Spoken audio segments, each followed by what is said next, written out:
Hello दोस्तों। तो आज की क्लास में पढ़ेंगे लॉज ऑफ थर्मोडायनेमिक्स यानी ऊष्मागतिकी के नियम। तो ऊष्मागतिकी के ये तीन नियम हैं।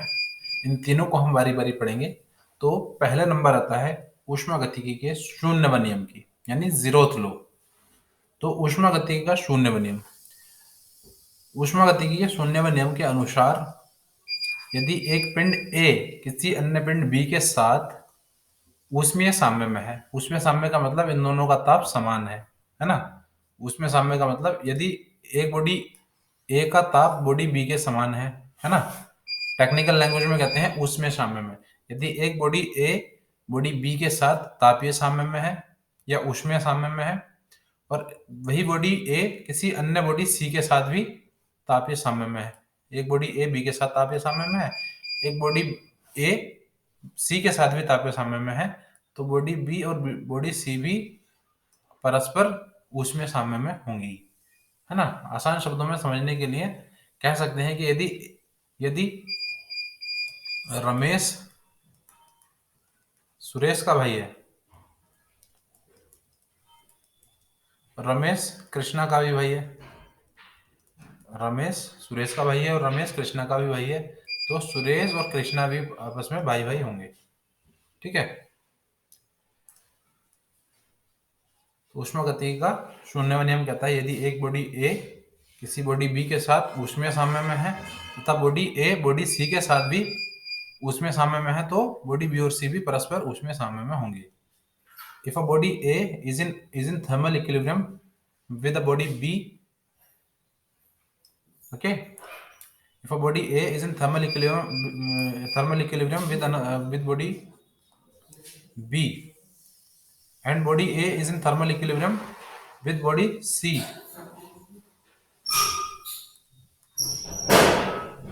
then bodies B and C will also be in thermal equilibrium.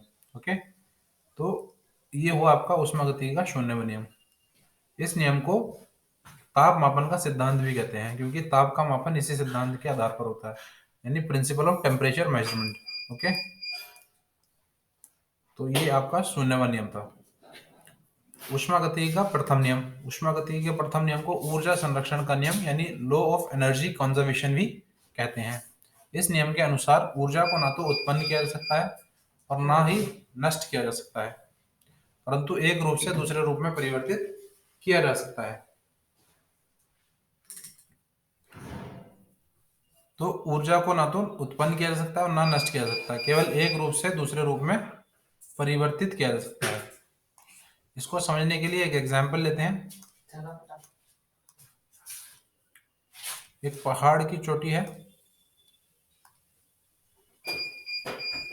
और ये सतह है।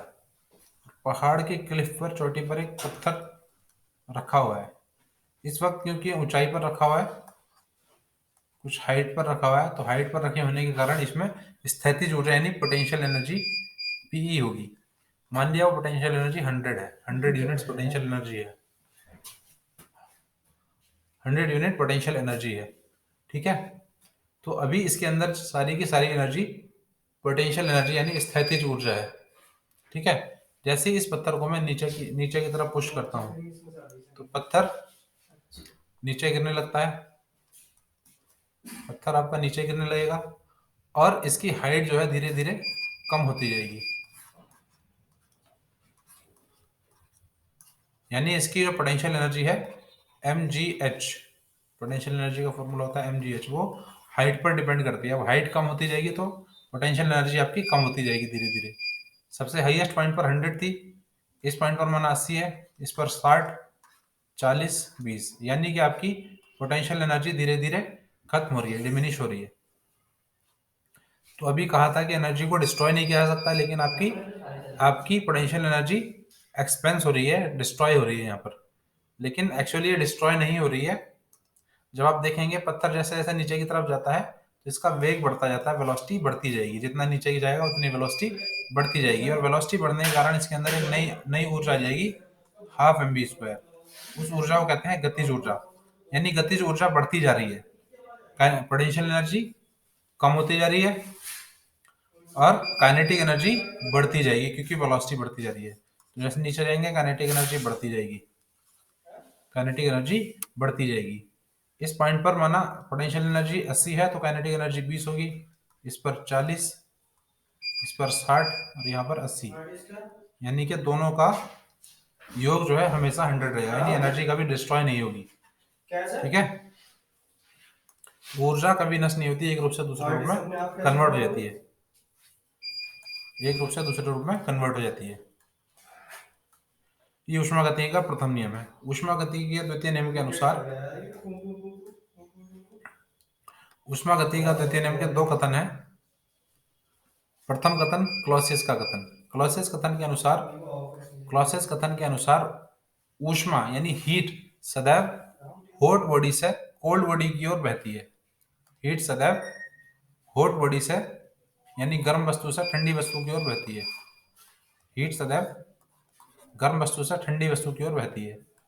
जैसे कि आपकी कॉफी पर आपके टेबल पर एक कॉफी मग रखा हुआ है, वो गर्म है, तो धीरे धीरे वातावरण में वो हीट डिस्पेंस हो जाएगी, चली जाएगी, यानी आपकी टेबल पर रखी हुई कॉफी ठंडी हो सकती है, ठंडी हो जाएगी, लेकिन आपके टेबल पर रखी हुई ठंडी कॉफी अपने आप से गर्म नहीं हो सकती। तो यही कथन, यही नियम दिया था, यही ऑब्जर्व किया था क्लॉसियस ने। क्लॉसियस ने कहा था बिना किसी बाह्य प्रभाव के ऊष्मा कभी निम्न ताप वाले पिंड से उच्च ताप वाले पिंड की ओर प्रभावित नहीं हो सकती। ठीक है, ये इम्पॉसिबल है। सेकंड है आपका केल्विन प्लांक का कथन। केल्विन प्लांक ने कहा था कि ऐसी मशीन बनाना असंभव है जो दी गई संपूर्ण ऊष्मा को, ऐसी कोई चक्रीय मशीन बनाना यानी साइक्लिक मशीन बनाना असंभव है जो संपूर्ण ऊष्मा को कार्य में परिवर्तित कर सके, यानी जितनी उसको ऊष्मा दे रहे हैं उतनी ऊष्मा को वो कार्य में परिवर्तित कर सके। फॉर एग्जांपल एक ये मशीन है, ये हीट इंजन है, इसको क्यू हीट दी, यदि यह संपूर्ण कार्य में परिवर्तित कर देती है इस ऊष्मा को, तो ऐसी मशीन बनाना असंभव है। ठीक है, यानी एक ऐसी मशीन जो केवल एक ही सोर्स से हीट ले रही है और वर्क बना रही है, यानी इसकी एफिशिएंसी जो है W/Q 100% है। तो 100% एफिशिएंसी वाली कोई भी मशीन नहीं बनाई जा सकती। किसी भी मशीन की एफिशिएंसी 100% नहीं हो सकती। किसी भी हीट इंजन की एफिशिएंसी 100% नहीं हो सकती। किसी चक्रीय प्रक्रम में संपूर्ण ऊष्मा को कार्य में परिवर्तित नहीं किया जा सकता। ठीक है, ऊष्मागतिकी का तृतीय नियम है। इस नियम के अनुसार परम शून्य ताप पर आदर्श क्रिस्टलिन पदार्थ की एंट्रोपी शून्य होती है, यानी किसी भी परफेक्टली क्रिस्टलिन मटेरियल की जो एंट्रोपी होती है वो एब्सोल्यूट जीरो टेम्परेचर यानी 0 केल्विन पर एंट्रोपी शून्य होती है। ये तृतीय नियम। ऊष्मागतिकी के तीनों नियमों के बारे में बता दिया गया है। तो आज के लिए, इस क्लास के लिए बस इतना ही, बाकी टॉपिक्स नेक्स्ट वीडियो में देखेंगे। Okay, thank you. So channel को सब्सक्राइब कर दीजिए, वीडियो लाइक कीजिए, और कोई क्वेश्चन हो, क्वेरी हो, कोई कंफ्यूजन हो तो कमेंट्स में पूछ सकते हैं। Thank you very much.